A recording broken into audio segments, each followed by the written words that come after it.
final, mais uma vez, aqueles que fizerem, e orar no final. Agora vamos abrir a palavra de Deus e no Evangelho de João, capítulo 17. Lembrando que nós estamos agora estudando o que aconteceu, quais foram os ensinamentos de Jesus entre a Santa Ceia e o Monte das Oliveiras.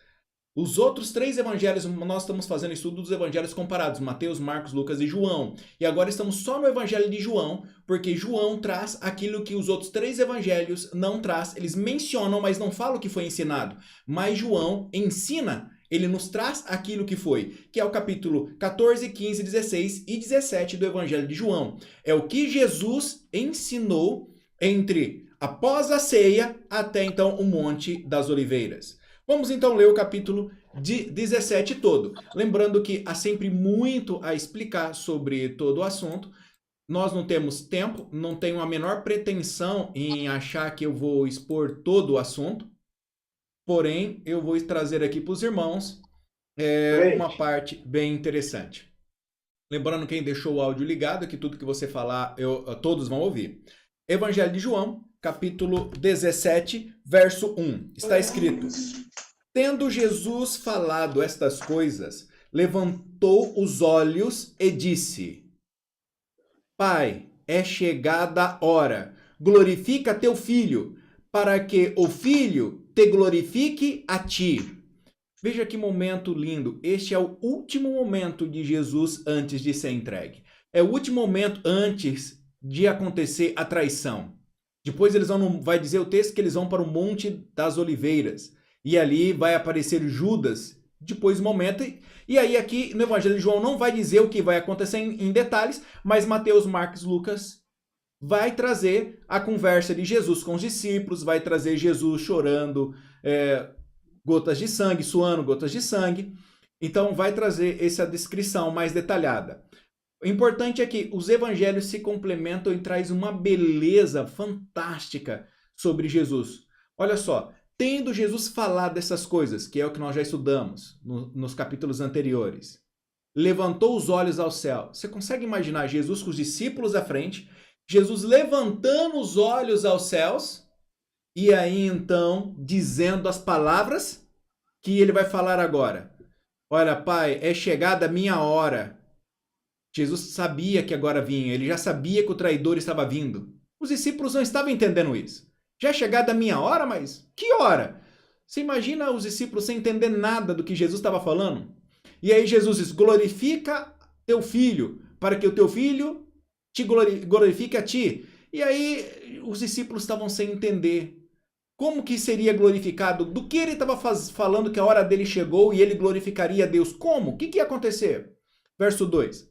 Assim como lhe conferiste autoridade sobre toda a carne, a fim de que ele conceda a vida eterna a todos os que lhe desse, aqui dizendo que o Pai deu autoridade a ele. E a vida eterna é esta, que te conheça a ti, o único Deus verdadeiro, e a Jesus Cristo, a quem tu enviaste. Veja que aqui tem outra coisa que a gente tem que tomar muito cuidado na leitura. E a vida eterna é esta, 2 pontos.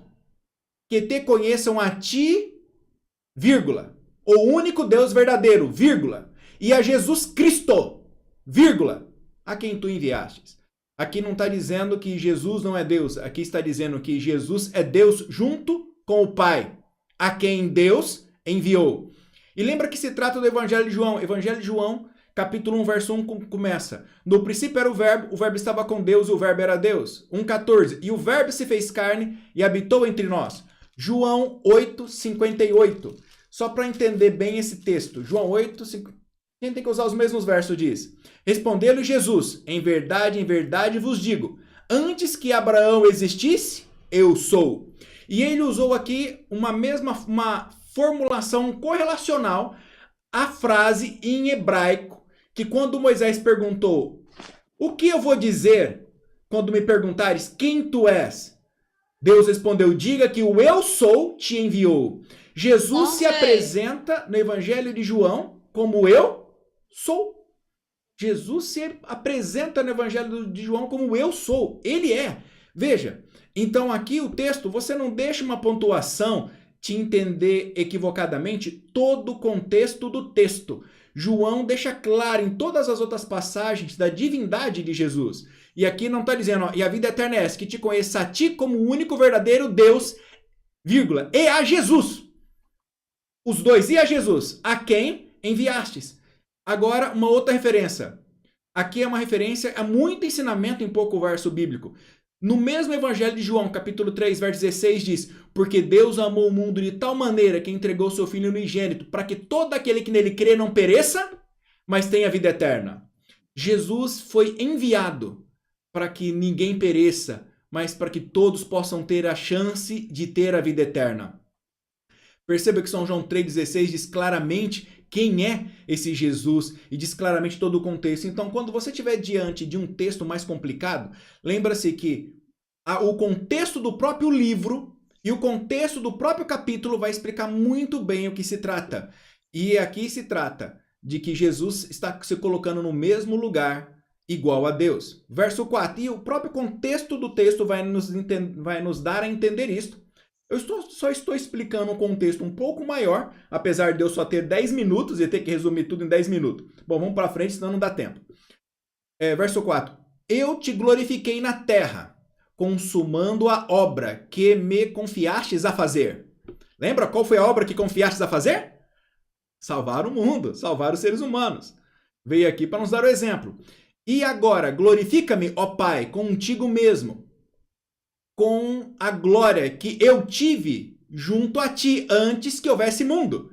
Lembra que é uma referência ao Evangelho de João 1:1, 1:14, 8:58. A mesma glória, glorifica-me porque eu sou um com o Senhor, ele está dizendo. Verso 6, manifestei o teu nome aos homens que me deste do mundo. Eram teus, tu confiastes e eles têm guardado a tua palavra. Agora, eles reconhecem que todas as coisas tu me tens dado, que provém de ti. Verso 8. Porque lhes tenho transmitido as palavras que me destes, e eles recebem e verdadeiramente conhecem que sai de ti, e creram que tu me enviaste. Jesus está dizendo que creu, que eles creram, que eles acreditaram.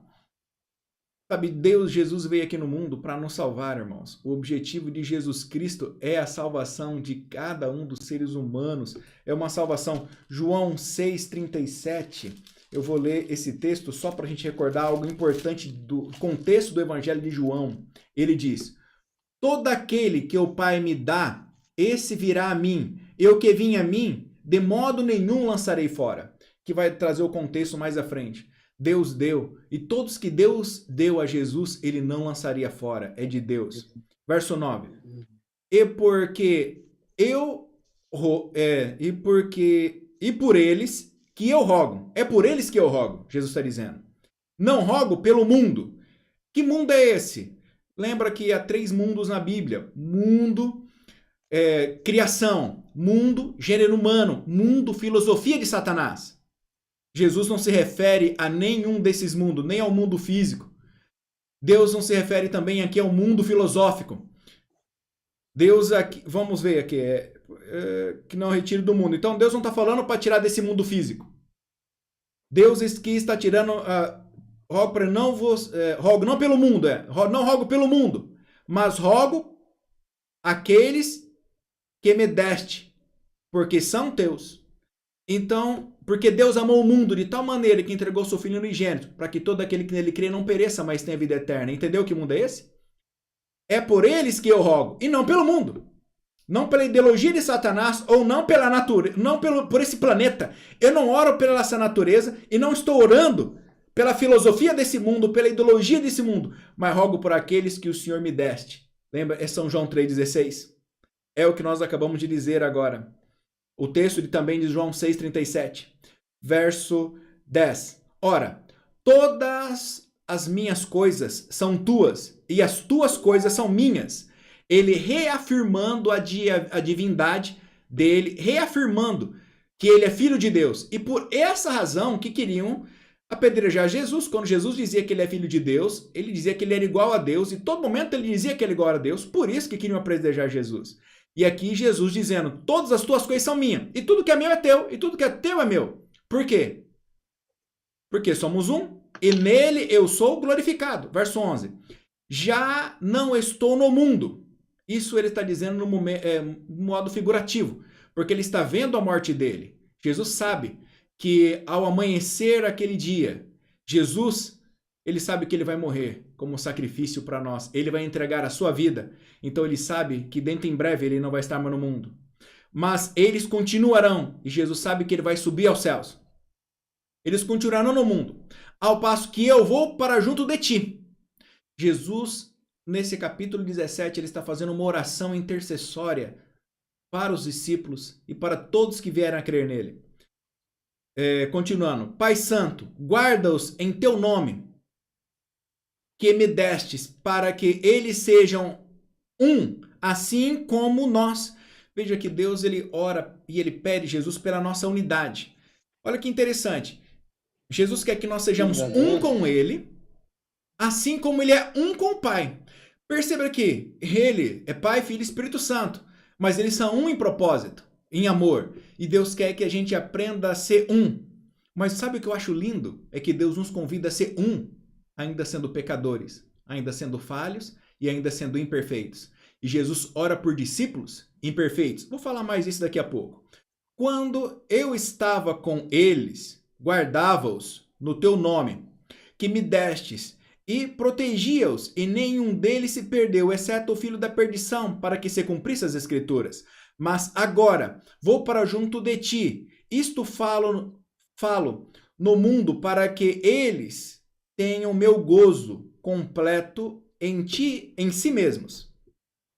Agora, quando fala aqui filho da perdição, que se cumpre a escritura, não quer dizer predestinação. Judas, ele escolheu esse caminho.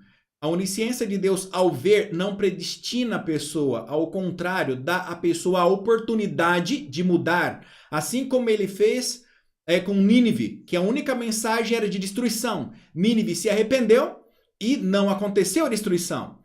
Então Deus aqui era uma profecia que poderia ser mudada. Deus viu e falou que poderia acontecer, mas ao falar, poderia muito bem ser mudada. Mesmo Judas compreendendo a história, mesmo Judas compreendendo os livros proféticos, ele não parou para pensar que ele poderia ser aquele a quem o Senhor falava. Ele não parou a pensar que a profecia negativa poderia estar se cumprindo nele. Por isso hoje eu reflito com os irmãos. Cuidado para que a profecia negativa desse mundo não se cumpra em você e nem em mim. Olhos abertos e fixo na palavra do Senhor. Vamos então aqui continuar. Verso 14. Eu lhes tenho dado a tua palavra e o mundo os odiou. Olha só. O mundo odiou porque Deus tem dado a palavra dele. Porque eles não são do mundo, como também eu não sou. Jesus disse claramente a Pilatos, e aqui o ser humano e cada cristão tem que lembrar muito bem disso. A ideologia desse mundo não é a ideologia de Deus. Deus não pertence à ideologia desse mundo. Não tem como dois deuses andarem de mão dada, o Deus desse mundo e o nosso Senhor. Não dá. Por isso o mundo nos odeia. Por isso o mundo odeia a verdade, o mundo odeia a justiça, o mundo odeia as coisas certas e o mundo odeia os cristãos porque os cristãos vão na contramão da maré do mundo. Verso 15. Não peço que os tires do mundo. Olha que coisa. Deus falando, olha, é feia a coisa ali no mundo, mas não é para tirar eles do mundo. E sim, os guardar do mal. Guarda do mal. Qual que é o mal? O mal é se perder, é a perdição, é o pecado que os livra do mal. Eles não são do mundo, como também eu não sou. Mas é para eles ficarem no mundo. Por que é para ficar no mundo? Porque tem uma missão. Jesus, ele dá uma missão. Verso 17. Santifica-os na verdade. A tua palavra é a verdade. Assim como tu me enviaste ao mundo, também eu os envio ao mundo. Entendeu? Porque Jesus não nos tira do mundo. Porque São João 3,16. Deus amou o mundo de tal maneira que enviou o seu Filho unigênito para que todo que nele crê não pereça, mas tenha vida eterna. E é o que nós vimos no verso 3 do capítulo 17. E agora Jesus dando uma ênfase. Assim como o Pai enviou a mim, que sou o Deus vivo. Lembra que Jesus também disse a Filipe, que disse no Evangelho de João, no capítulo 14, mostra-nos o Pai que nos basta. Jesus disse, Felipe, quem vê a mim vê o Pai. Como pedes para ver o Pai? porque eu faço as obras do Pai. Jesus veio para que a gente entendesse, ele veio como sendo o verbo vivo, a palavra viva de Deus. Quer entender sobre o amor? Jesus é o amor. Quer entender sobre o que Deus pensa? Veja Jesus. Olha o que Jesus fala. Você quer saber qual a opinião de Deus para todos os assuntos? Olha, as Sagradas Escrituras está aqui. Quer saber como Deus se comportaria diante do pecado? Leia a Bíblia, leia Jesus. Quer saber como Jesus trataria o pecador? Leia Jesus. Quer saber como Jesus trataria o desprezado religioso? Como foram os samaritanos? Veja como Jesus os tratou. Quer saber como Jesus se comportaria diante de todas essas, como Deus se comportaria diante de todas essas circunstâncias? Olhe Jesus. Agora que Jesus veio ao mundo, ele vos convida, a mim e a você que nos assiste, irmãos, a ser a luz do mundo, a levar que luz? A verdade de quem é Deus, porque o mundo já não sabe mais. O mundo esqueceu quem é Deus. E no Evangelho está quem é Deus. Agora Jesus disse, eu não peço para que tire do mundo, sabe por quê? Porque eu tenho uma missão para eles. Porque agora a face de cada cristão será a face de Deus. O amor que vibra em cada cristão será Deus. Quando pedir me mostre um anjo, eu enviei o anjo. O anjo é você, meu irmão. Deus enviou você com o mesmo poder de Jesus. Jesus enviou você com o mesmo poder dele. O mesmo poder do Pai.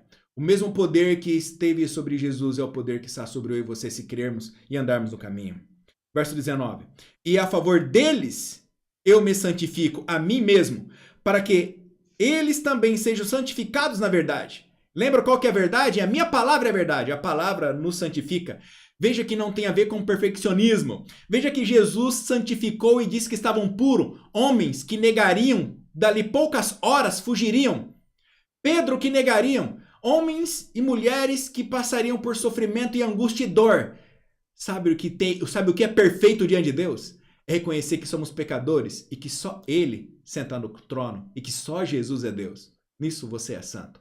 Quando você reconhece que você não vale nada. Quando você reconhece que você é fraco. Ah, meu querido irmão, você é santo.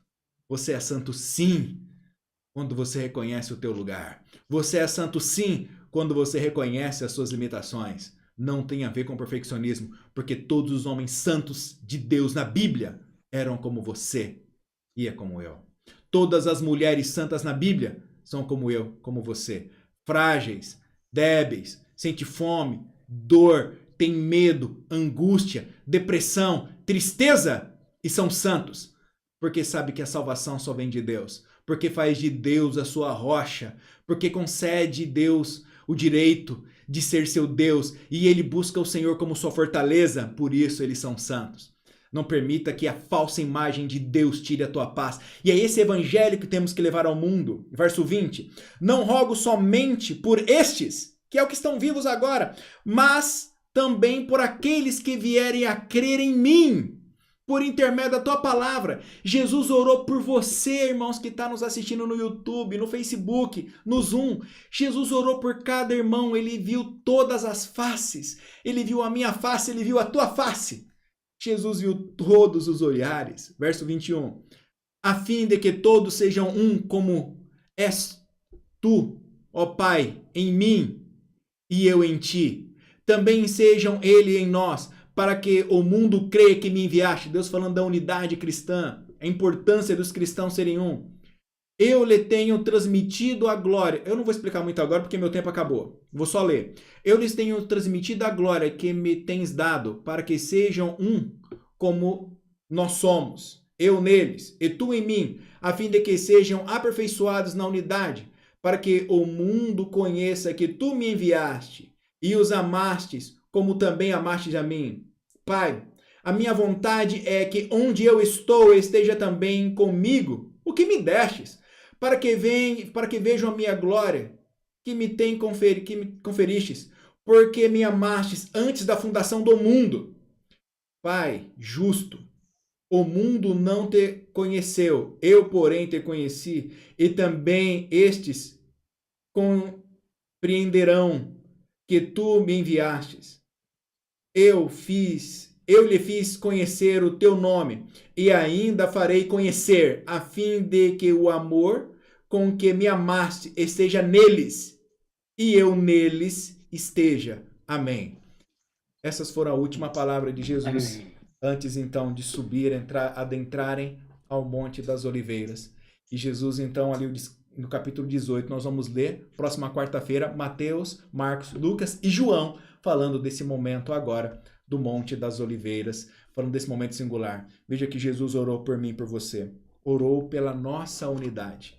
Jesus disse claramente, em muitas palavras diferentes, que você agora é o representante dele, o enviado. Será que nós estamos agindo como enviados? Ou estamos agindo como aqueles que precisam ser resgatados? Você não é mais quem precisa ser resgatado porque você já foi pelo Evangelho. O que agora você precisa fazer é ajudar a resgatar os outros também. Os outros que não conhecem o verdadeiro caráter de Deus. Os outros que não conhecem a verdadeira imagem de Deus. É isso que Deus quer que a gente leve ao mundo. Esta é a verdade. Esta é a palavra. Leve a palavra de quem é Deus e sua mensagem. É um Jesus com uma verdade. É um Jesus e sua palavra verdadeira. Que Deus abençoe a todos. Alguém gostaria de comentar rapidamente alguma coisa? Antes de fazermos a oração final? Pode falar, Rogério. Não, é só uma coisa que eu achei bastante interessante. Na verdade, aqui Jesus está fazendo uma oração para os discípulos, né? Provavelmente para tudo aquilo que eles iriam enfrentar, né? Tanto Jesus quanto os discípulos, né? Mas serve para nós também, ou não, Fábio? Isso aqui foi só para os discípulos ou é para todos? Porque no finalzinho ele fala aqui, né? Que todos que vierem a crer em mim, né? No verso 20, né? Que é isso é o evangelismo futuro, né? Das Isso. pessoas. É para todos, todas as épocas, todas as gerações, até a vinda dele. Então quer dizer que essa oração basicamente era para os discípulos, mas é também para todo cristão. Isso. Ou não? É para todo cristão, é para todo discípulo dele de todas as épocas. Você, Rogério, e eu somos discípulos de Jesus. A oração é para você e para mim. Jesus orou por você, Rogério. É gostoso isso, não é? Foi bastante impactante quando eu nunca tinha lido assim, prestado tanta atenção. Na semana passada você falou que ia falar sobre isso, né? Na quarta, e eu li. Na quarta-feira mesmo eu peguei para ler. E achei interessantíssimo esse capítulo. Muito, muito sensacional, cara. Achei muito bacana mesmo. A Amém. preocupação de Jesus pelas pessoas já. Quer dizer, a gente se sente até importante, né? E somos. E olha, não precisa. Se sinta importante, porque você é importante, Rogério. Todos nós somos filho dele, ele orou por a gente. Eu fico tão emocionado de saber que Jesus, naquele momento, ele olhou o futuro e ele nos viu e orou.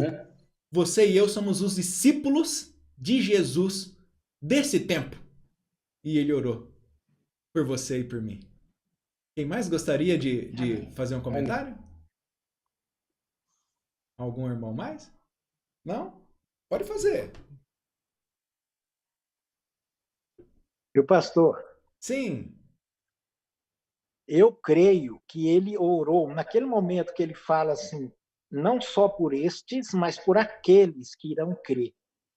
Eu creio que ele orou até por aqueles que não irão crer, para que cresçam. Sim. Né? Orou por todos, até mesmo por aqueles que iriam rejeitá-lo.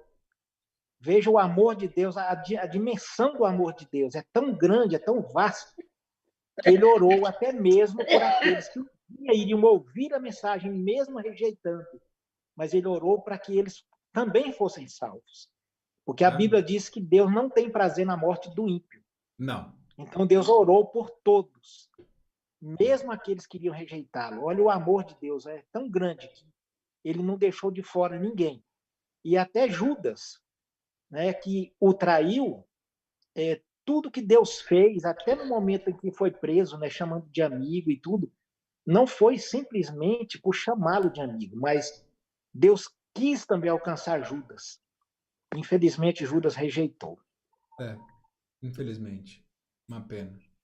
Alguém mais gostaria de fazer um comentário? Muito obrigado, diretor Eliezer. Muito obrigado, Rogério. Foram colaborações fantásticas. E para quarta-feira que vem, como eu falei, vai lendo Monte das Oliveiras agora em Mateus, Marcos, Lucas e João. Nós vamos comentar sobre esse assunto na próxima quarta-feira. Aqui os pedidos de oração. Continua. Pastor Eliezer também, Álvares.